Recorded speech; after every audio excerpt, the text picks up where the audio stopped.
जय शिवराय शेतकरी मित्रांनो, एक शासनाने परिपत्रक काढलेले आहे की पुन्हा शेत रस्ता नाही. म्हणजे एखाद्या शेतात जाण्यासाठी अगोदर जर शेत रस्ता असला तर पुन्हा शेतकऱ्याला शेत रस्ता देऊ नये. कारण बरेच शेतकरी जवळून जायचा मार्ग पाहिजे, आपल्या वावरात डायरेक्ट शेत रस्ता गेला पाहिजे म्हणून बरेच जण प्रयत्न करीत असतील. आता यासाठी राज्य सरकारने मुख्यमंत्री बळीराजा शेत पानंद रस्ते योजना चालू केलेली आणि या योजनेअंतर्गत हे शेत रस्ते होणार आहेत. पण याच्यातला महत्वाचा मुद्दा हे होईल की बरेच शेतकरी कमेंट करायलेत, आता योजना चालू होऊन बरेच दिवस झालेत, 90 दिवसात शेतकऱ्यांचे शेतरस्ते मोकळे होतील असं सुद्धा सांगण्यात आलं. किती शेतकऱ्यांचे शेतरस्ते मोकळे झालेत कमेंट करून सांगा जर झाले असले. पण मला सांगतो मी तुम्हाला, जास्तीत जास्त शेतकरी हे कमेंट करतात की आमच्या शेतरस्त्याचं अतिक्रमण काढलेलं नाही, आम्हाला शेतरस्ता मोकळा करून दिला जात नाही, पांदन रस्ता जसा तसाच दाबलेला आहे. ही झाली शेतकऱ्याच्या बाबतीतली गोष्ट. आता महत्वाचा मुद्दा आहे, या शेतरस्त्यासाठी सुरुवात आपल्याला तहसीलदाराकडे जायचंय.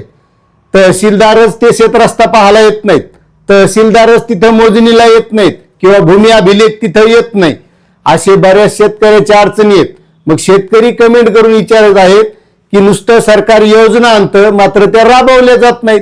आता मला सांगा, आता चालू आहे एप्रिल महिना, पुढचा मे महिना, नंतर पाऊस पडणार आहे, कधी होणार आहे तो शेतरस्ते शेतकऱ्यांचे मोकळे? मग जर त्या शेतकऱ्यांचे शेतरस्ते मोकळे झाले असते तर शेतकऱ्यांनी कमेंट केल्या असत्या का? नाही.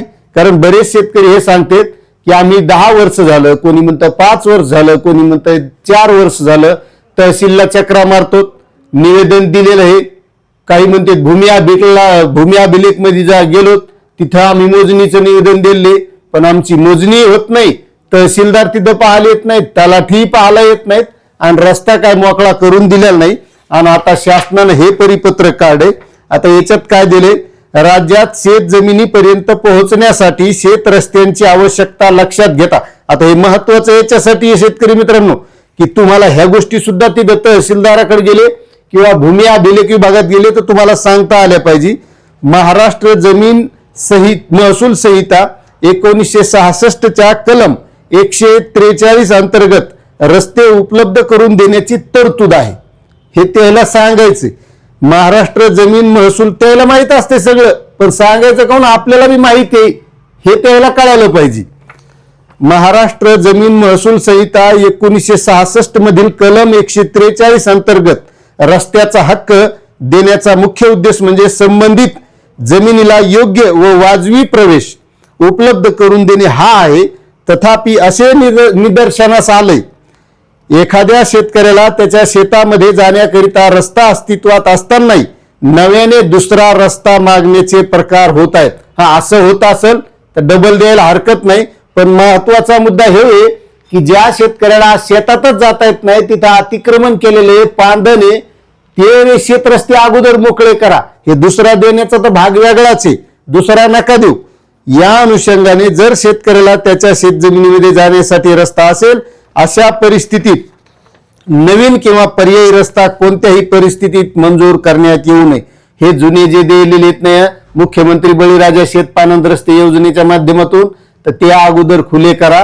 कारण आता मोजके दिवस राहिलेत. उद्या शेतकऱ्याला वावरामध्ये खत न्यायचंय, बी बियाणं न्यायचंय, रोजदारनी न्यायच्या, शेतरस्त्याला जाता येत नाही, बैलगाडी नेता येत नाही, पांदी दाबलेली आहे, त्या पांदीमध्ये दगड आहेत, पाणी सोडल्या जातंय, ते अगोदर मोकळे करा. तहसीलदार यांनी शेत रस्त्याच्या मागणीच्या अनुषंगाने वस्तुस्थितीची प्रत्यक्ष स्थळ पाहणी स्पॉट इन्स्पेक्शन करून शेतकऱ्याला त्याच्या शेतामध्ये जाण्याकरिता पर्यायी रस्ता उपलब्ध असल्यास नवीन रस्ता मंजूर करू नये. आता एक लक्षात घ्यायच्यात काय दिले, जर त्या शेतकऱ्याला शेत रस्ता असेल तर तहसीलदारांना स्पॉट पंचनामा करायचा आहे आणि दुसरा रस्ता द्यायचा नाही. मग जो दाबलेला आहे त्याच्यासाठी तहसीलदारानं तलाठ्यानं तिथं जाऊ नये का, स्पॉट पंचनामा करू नये का की ह्या रस्त्यावर अतिक्रमण केले? मग हे शेतकऱ्यांनी बोलणं गरजेचं आहे. शेतकरी जातेत नुसतं साहेब काय झालं, साहेब म्हणते आज नाही, रिकाम पण नाही, काम आहेत यानंतर पुन्हा शेतकरी 15 दिवस महिनाभर जात नाही, असेच दिवस निघून जातात. त्याच्यामुळे ज्या शेतकऱ्याला शेतरस्त्याची गरज आहे त्या शेतकऱ्यानं मिळून सगळ्यांनी मिळून तिथं जायचं आणि ह्या गोष्टी सांगायच्या. हे शासन निर्णय, हे परिपत्रक तिथं दाखवा तुम्ही. मुख्यमंत्री बळीराजा योजनेचं दाखवा आणि मग तुम्हालाही बोलायला वाव मिळतो. मात्र शेतकरी ते करत नाहीत, नुसतं विचारतात आणि वापस जातात. आता पुढे काय म्हणते बघा, या परिपत्रकातील सूचनांचे पालन न केल्यास संबंधित अधिकाऱ्यावर शिस्तभंगाची कारवाई करण्यात येईल. आता ज्या शेतकऱ्याला अगोदर रस्ता आहे आणि तिथं डबल जर रस्ता दिला तर शिस्तभंगाची कारवाई करण्यात येईल. मग जिथं शेत रस्ताच नाही, जिथं अतिक्रमण केलेले मोकळा करून दिल्या जात नाही, तिथं ही गोष्ट होणार नाही का? पण त्यासाठी आपल्याला पुढाकार घ्यावा लागेल. आणि त्याच्यात पुन्हा एक गोष्ट, जर शेत रस्ताच तिथं नसेल, नकाशात नसेल, तर उगाच बळजबरी कोणाच्या वावरातून शेत रस्ता सुद्धा मागता येणार नाही. त्या शेतकऱ्याची जर संमती असेल तरच रस्ता मिळू शकतो. जर बळजबरी करता येणार नाही. तिथं शेत रस्ता तुमचा असणं गरजेचं आहे, नकाशावर असणं गरजेचं आहे, तुमच्या गावच्या नकाशात असणं गरजेचं आहे, तेव्हाच मागणी करता येते. हा सुद्धा महत्वाचा मुद्दा आहे. पुढे मामलेदार न्यायालय अधिनियम 1906च्या कलम 5 नुसार करण्यात येणाऱ्या कार्यवाहीला सदर परिपत्रकातील तरतुदी लागू राहतील, असा हा शासन निर्णय परिपत्रक 20 एप्रिल 2026 रोजी काढलेले. तुम्ही हे परिपत्रक घेऊन जर तुम्हाला शेत रस्ता हवा असेल तर तुम्ही तिथे जाऊन मागणी करू शकता. आणि जर तुमच्या वावरात कोणी बळजबरी करीत असेल शेत रस्त्याची, तरी तुम्ही ते या परिपत्रकाचा आधार घेऊ शकता. आता तुमच्या शेत रस्त्याच्या काय अडचणी आहेत हे नक्कीच कमेंट करा. चॅनलवर नवीन असाल तर सबस्क्राईब करा. जास्तीत जास्त शेतकऱ्यांना शेअर करा. जय जवान जय किसान.